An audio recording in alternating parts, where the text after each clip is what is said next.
Welcome back to a brand new episode of Bloore and Mandalore. I'm your host, Jeremy Bloore, and today we're going to be talking about the latest release of Andor, episode 4 to 6 of season 2. And I got to say, I'm loving it. I'm really, really loving it so far, but I'm not loving it because it's a regular, everyday Star Wars show. I'm loving this because it's different. It's showing us that so many of these shows can exist within the Star Wars universe. But I do want to get into that a little bit. Because is there a place for a show like this? Look, before I get into breaking down the episodes and talking about what I think about the episodes, I do want to talk about the general show as a whole. First of all, I really, really like this 3-episode drop, even though it's super hard to talk about everything, like 3 episodes in one, 20-minute thing. As a content creator, it's difficult to watch all of it, but I'm loving it. I mean, they're dropping these in these big arcs, and I think this might be the future of Star Wars. I mean, if we can have a longer duration of the episodes like these have been. This is 56 minutes per episode. We're getting 3 per week. So, really effectively, you're getting, and that's not including the credits, you're getting about an hour and a half, hour and 45, actually probably about 2.5 hours.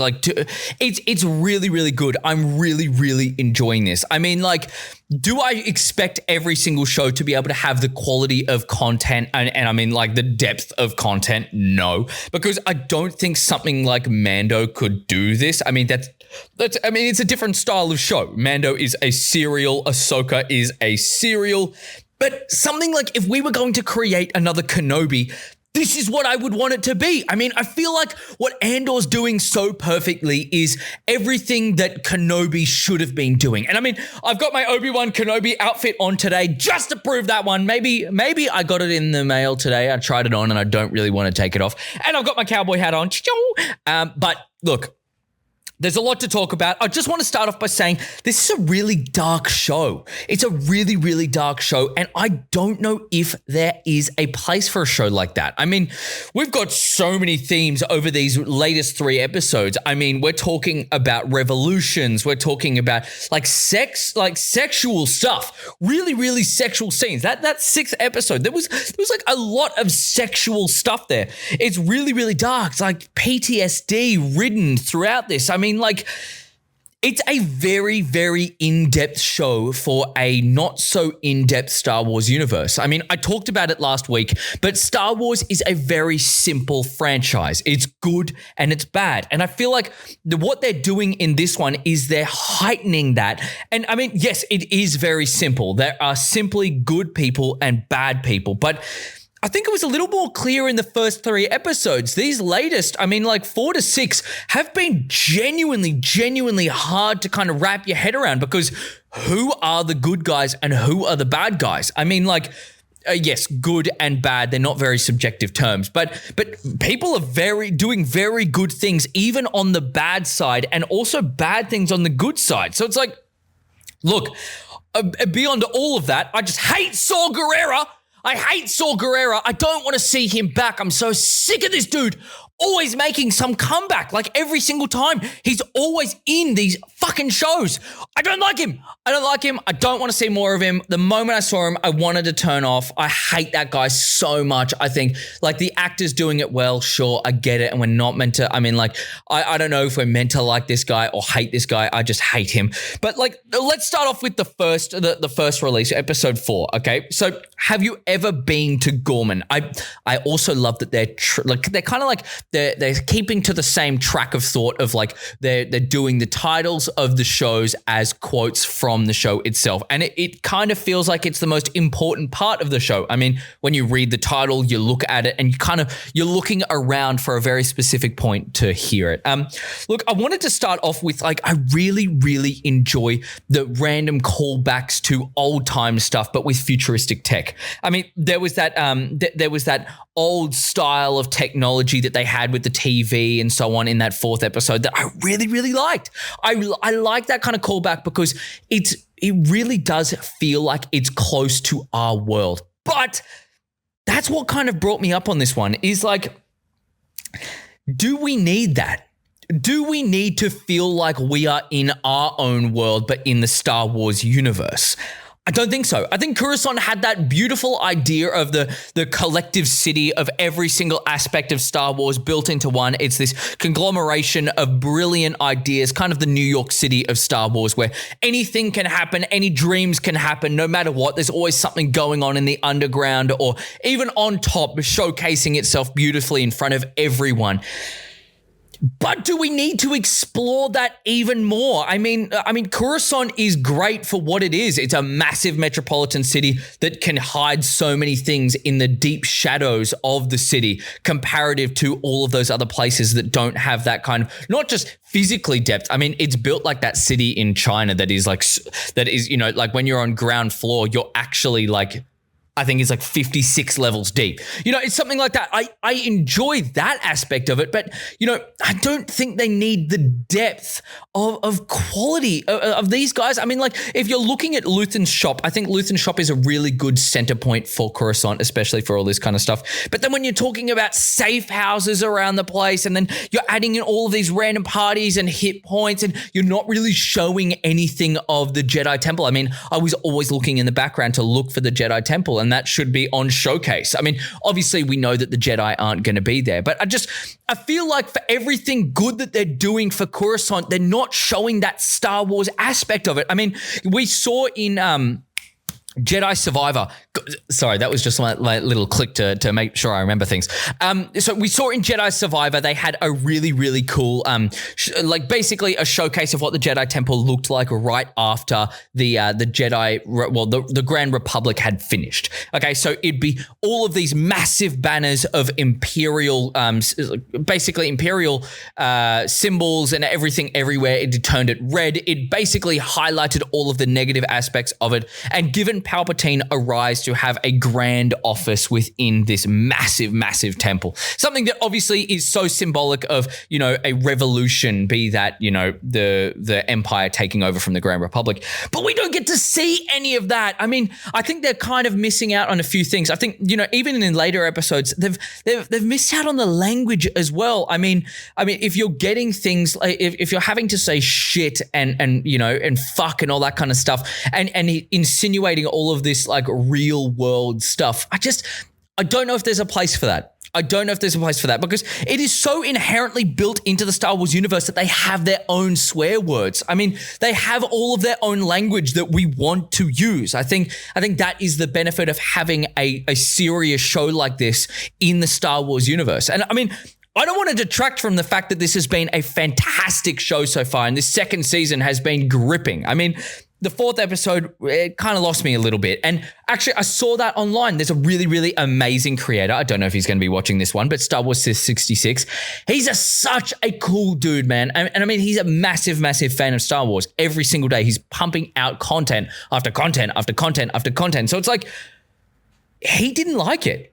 He did not like it at all. And I wonder if this show, even though as amazing as it is and as creative as it is, does it really have that special spot? Because I feel like it divides the fan base so much. I mean, you're either aggressively an Andor fan or aggressively against it in the way of like, this is what Star Wars should be, and this is everything that I hate about Star Wars in one. You know, so look, I think it was cool. Callbacks like the pod racing on the TV. Like they had, it was kind of like a little gambling moment when they were going into the office and you get to see there was the pod racing on the little screen that the security guards were watching.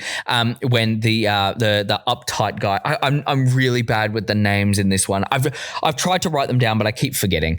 The guy who's like the stuck up Imperial dude that's on Gorman. So basically when he's walking in there and he's going, I left my stuff inside because he's going to go talk to his girlfriend. I liked that they had that because that's the kind of callbacks that I want. That's the kind of stuff that I want to add into the show to make it feel like it's Star Wars. I mean, there's going to be little bits of the Leo, like, you know, like when he's pointing at the TV, it's like, you know, I want to be able to recognize bits of this that make me feel like, okay. I know this is a different show. I know this is like a serious spy espionage, but like I need to feel like it's in Star Wars. You've got everyone dressing up like you're in Star Wars, but it's just it's so close, but just it's like that far off being perfect. And I really, really want them to succeed. I really want this. I mean, I'm loving this. This is forever going to go down as a great show. I'm always going to love this one, but it would be interesting. It'd be interesting to see where they go with this one and how they kind of implement it further. I mean, they've been doing it more and they've been adding a little bit here and there, but I just feel like to use the universe is to use the memories that fans have and to tie them into this show. It's something that's so important to keep a fan base, especially someone like a fan base as like serious as this one.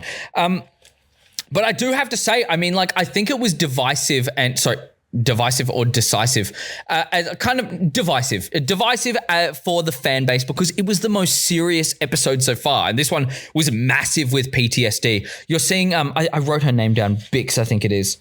Bix Colleen, or Kayleen, or whatever it is, the Andor's girlfriend, right? Which I wonder what happens to her because we know this is leading to Rogue One. I'll talk about that later, but you know, so we're seeing Bix really, really struggling with her PTSD. I mean, she's taking these sleeping pills or these hallucinogenic drops. I mean, that's some serious shit. We're talking, I don't know if this is spice. I mean, like we've talked about spice dealers and so on in the past. And I like that. I mean, I like that, these are the Star Wars drugs and they've really, really hounded home how bad spice is in the universe. And it's kind of like, it's crack. Right, but this is like a really serious aspect of it. Of like, I've got insomnia in Star Wars. What the fuck? We don't even see anyone, like we're not even used to people sleeping. So, I understand why we're getting all of these people kind of being like, this is not the show for me. But I do implore you to try to like it as much as possible. I'm loving it. I'm loving it for what it is. And that's the most important part is like, I know what this show is trying to be. I know what this show is, and I'm going to let it flourish. I'm going to let it flourish and be its own show. Because I mean, I'm not going to lie. This is the way that I've been trying to get. This is the way I've been trying to get my girlfriend into watching this.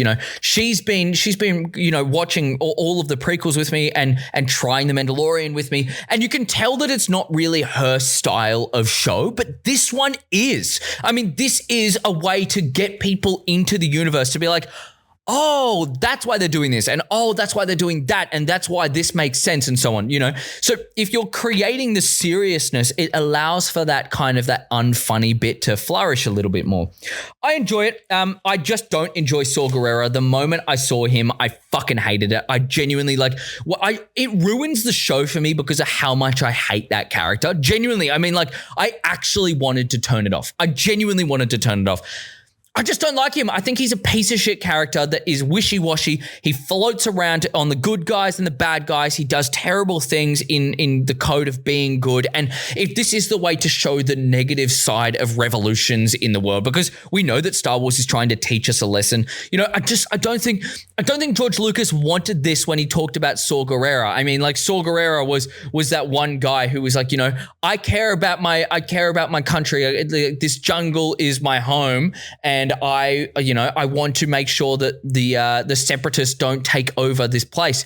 And then he just kind of turned into like a whirlwind. Rogue One really kind of put him down as this guy of like, I guess it was, ill-informed justice. And I hate it. I really, really hate it. It feels like he's a separate sect of the Empire itself. Like, it's not really like the enemy of my enemy is my friend. It's just he is a bad person. So I don't really like it. The next episode 5, I Have Friends Everywhere. I like that one. I really like this episode, but mainly because, framing, by the way, it's been beautiful the whole time. I'm reading through my notes, but like, framing has been beautiful this whole time. I just think, I like it because it paints the Empire in a different light, but is it accurate? Okay.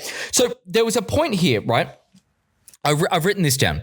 For an empire that is painted as so precise and calculated, how can they falter in so many ways? I wonder if that's truly an accurate depiction of the Empire. I mean, we're seeing them in this, like, you know, the ISB situation, taking down Gorman and rising all of the revolutionists. You know, this is highlighted a lot in the in episode 6, kind of like the last bit of there. But I feel like, you know, for everything that they've done so well with this Empire and adding so much depth to what they do and to add intellect into everything, that, you know, it's not just, I think it's good steering away from the classic, oh, it's the stormtrooper aim and you've got a couple of good guys and everyone else is like super shit.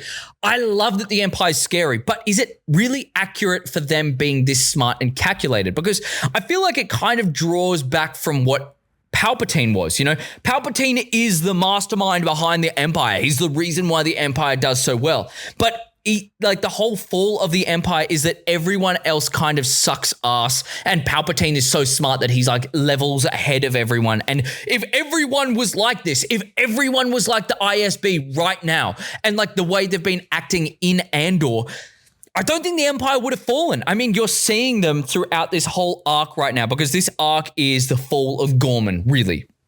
I mean, maybe even the rise of like the way that Luthen put it was that, you know, it's creating a new front line against the Empire. And, you know, yes, Luthen's very smart, but I feel like all of these guys, they're kind of stabbing in the dark. You know, as much as he can have all of this background knowledge and create all these amazing monologues and really inspire all of the people that are in Star Wars and like on the good rebellion side, I feel like he's really kind of losing his touch. He's becoming aggressive and he's losing his way. I mean, he's not the same guy that we saw in season 1 where he's cool, calculated, and he knows everything about everything, you know? It's kind of, he's the Palpatine of the revolutionary side. And, you know, I feel like this kind of, it really raised the question to me of, is this accurate? As much as I love it so much. You know, does it feel like it has a proper space in the Star Wars universe to be able to be as decisive and really like cutthroat evil? I mean, like, I know I talked about this in the previous episode, talking about Nazis and all that kind of stuff. Like, I get it.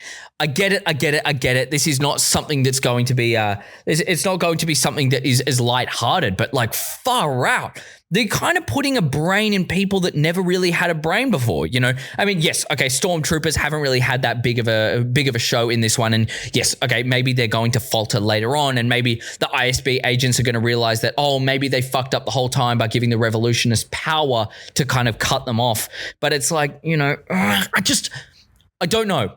I'd be really curious what you guys think. But that's kind of, you know, that's something that I'm going to see later on. You know, we've got multiple episodes coming up. I mean, we're halfway now. We have halfway in the season. Hopefully at the end, it will end up with Rogue One, or like how it starts with Rogue One, or kind of like setting the characters up to get to the point where they are there.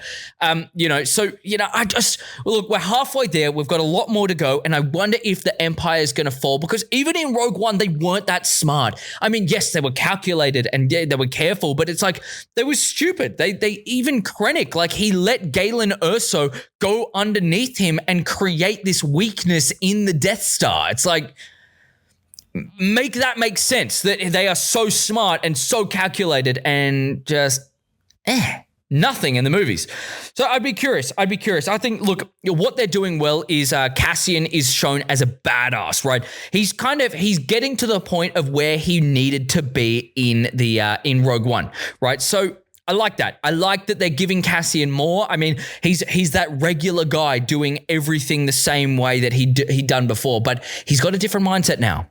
He's ready for stuff. He's kind of like built into the ethos of Star Wars as kind of the foot soldier to the extraordinaire, you know?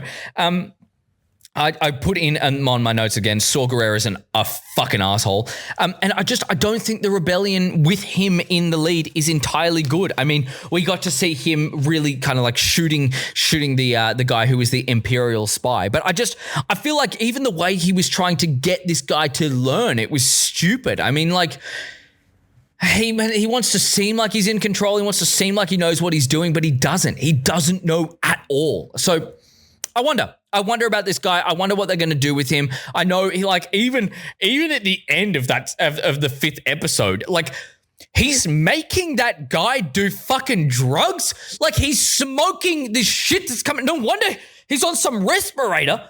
He's like sniffing ammonium or whatever the fuck it is. I mean, I don't know how you can trust this guy. I mean, he's crazy. He's cuckoo crazy coconut banana head. Like, what the fuck is this guy doing?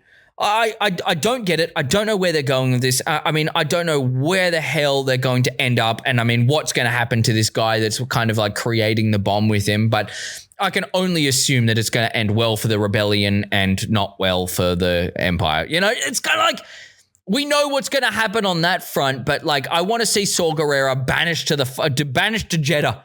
Fuck that guy off. I don't want to see him anymore. I hate that guy. Go touch that little fucking mind-controlling slug. I don't care. I don't care. That guy sucks ass. And then we finish with the final episode of What a Festive Evening. So what I really liked about this is kind of, you know, the underlying theme of Cassian becoming a leader and a leader. So Cassian becoming that leader, and it was emphasized a lot in Luthen's speech to him. It was about, you know, you're thinking like a soldier. You need to think like a leader, and I like that. I really, really like that because someone needs to kick up the fucking ass. I mean, he cares so much about his girlfriend and everything there, which is amazing. I mean, I love my girlfriend. I care about my girlfriend. I want my girlfriend safe. But it's like, you know, when you're doing something that requires the greater good of the whole galaxy, shut up. Stop doing this as like some soldier who thinks he knows everything. You don't. You need to be the leader. You need to brush up on your fucking skills, dude. You need to be better. And I love that he's turning into this. It got really, really sexual in this episode. I know I talked about that before. Does it have a place? I guess we'll find out. So I wanted to put in here, I think it was very genius, but I don't know on par with how the Empire acts. The Empire allowing... I'm going to put in here. This is kind of like a little bullet point. The Empire allows minor acts of revolution to rear the leaders' heads to chop them at their roots. I think it's fucking genius. But were they really that smart? I don't know. I'm going to let it play out. I'm just going to let it kind of be because this show's going to flow and I know it'll flow. But I feel like this is what Thrawn needed to be. Thrawn needs to be this kind of guy, this kind of genius. Is it going to take away from Thrawn? Because now it feels like all of the Empire is as smart as Thrawn. You know, like Krennic is just leading the good fight. And it doesn't feel right. It doesn't feel right in a lot of ways, but in many ways, I'm really glad that they're doing it like this. Yeah, it's just, it lacks in the Star Wars charm. I mean, they're saying how stupid everything is. It's like, you know, when they're on that revolutionary part, I mean, look, Mothma's cousin is like, that was even then. I mean, like, I'm all for allowing I'm all for everyone having their own relationship, you know, if that is a lesbian, a gay, whatever. I mean, I love this. That was not my issue. I mean, I think Mothma's cousin's just fucking crazy. I think she's just crazy. I mean, like, how can you get to the point where you're just leading this empire leading this revolution in such an angry way? I mean, she is the reason why these people were gone. She didn't train them properly. She goes, hey, I know I'm a stranger, but listen to me. Listen to everything that I say. It's like, there's not a place for that. There's not a place for that here. These guys don't need that. They need a leader to guide them. They need to teach them. Like, she needs to teach them. She needs to grow with them. And that kind of lack of empathy was the reason why her girlfriend got shot and killed at the end. You know, I mean, I'll talk about, like, they had that whole party and it was, you know, turning. That was really suspenseful. And I really, really liked that. It was the introduction of Krennic again. I mean, we get to see him again, not introduction again. We saw him in previous episodes, but it's like, you know, we get to see Krennic again. It's cool. I mean, he commands less fear, which was kind of a weird thing because it's like I remember before how much fear he generated and he commanded by just purely being himself. So it's like, where are they going to be? What's going to happen? Where are they going to go? I don't know how they're going to act with Krennic. I mean, he's got a lot more eyeliner on this time. I mean, I know that the actor was talking about how fruity he was, and I don't know if they're going down the gay path, but it's like, he had a lot of eyeliner on, and I mean, I'm all for it, man. Do your thing, but it's like that doesn't feel like the same Krennic that we had in Rogue One. So I'd be curious to see where they go there. But you know, I'm not against it. I'm not against him kind of like changing the character a little bit, but because they've obviously got to grow to get to that point, I've got to realize that, you know, the fully evolved point is what we've seen in the movies, and this is how we get there. But, you know, I'd be curious to see the way they do that, because he just doesn't command the same fear as what he had before. So yeah, anyways, I mean, it was really high stakes at the end of that episode. They've taken down the ship. They've captured the weapons thing, which I agree with Luthen. I mean, like, why are they doing this? Why are they taking down the ship to prove a point that everybody already knows? This is a waste of time, a waste of resources. I mean, and a waste of life. So, it's just, you know, look, I wonder how they're going to do it. I think the outfits, by the way, are fucking incredible. I love everything to do with the outfits here. I mean, Krennic looks amazing. I love that he's got the same kind of outfit, but it's a lot more classy, a lot more for show. Like, this is to the ball. Maybe that is why he's wearing makeup. I don't know if that's just like his kind of like his dress up version, but you know, who knows? The recast of Bail Organa confused me. It confused me, because why do you need that character in there right now? You know, I mean, like, yeah, okay, we're going to see where it happens later, but like, why do you need there in there now? You know, I don't know why you would need it. I don't know. I'm confused about that, but I think it looks really, really good. And the actor who was doing it is fucking incredible. I mean, he did it well. I have no problem with it. I'm curious to see where they go and how they do it. And look, I got to say, finishing off, stakes are high. The Mothma's cousin is a fucking asshole. The way she was just absolutely ripping shreds into this guy. I mean, like, I hate her. I hate her already. I know that she's grieving and no one pulled her up on it. It's like, okay, buddy, like, yeah, sure, your girlfriend died. I get that you're angry, but it's like making this guy have generational trauma because of it. What? Like, how can you be a good person? How can you be related to Mon Mothma? I have no idea. And then finishing off with the most insane Bix coming in and killing the guy who tortured her before. I loved that. But what's that going to do for the mission? How are they going to end up? Like, it's raised a lot more questions, and it's got me really, really excited for the next 3 episode drop.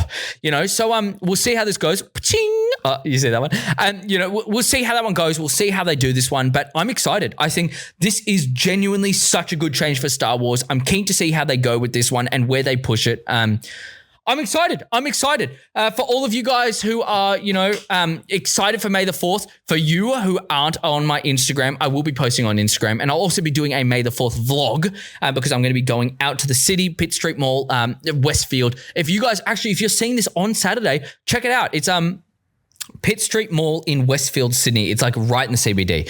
So go check that out. I'm going to put a Star Wars vlog on there. I'm going to be wearing this outfit as well. I'm very, very keen to see you all there. I just don't have the boots, annoyingly. I've just got my socks. But yeah, so we'll see. I love you all. Thank you so much for joining. Thank you so much for watching. I'll catch you in the next one. Get ready for next week. We're going to also have Tales of the Underworld. Ooh. We're going to see a couple of really, really cool characters returning, and I'm really keen. I'm really, really keen. Cad Bane, I'm glad he finally got some big show for himself. I'm very excited. I'm very excited to see where this goes. I love you all. Thank you so much for joining, and I will catch you guys in the next one. May the Force be with you all, and remember, this is the way.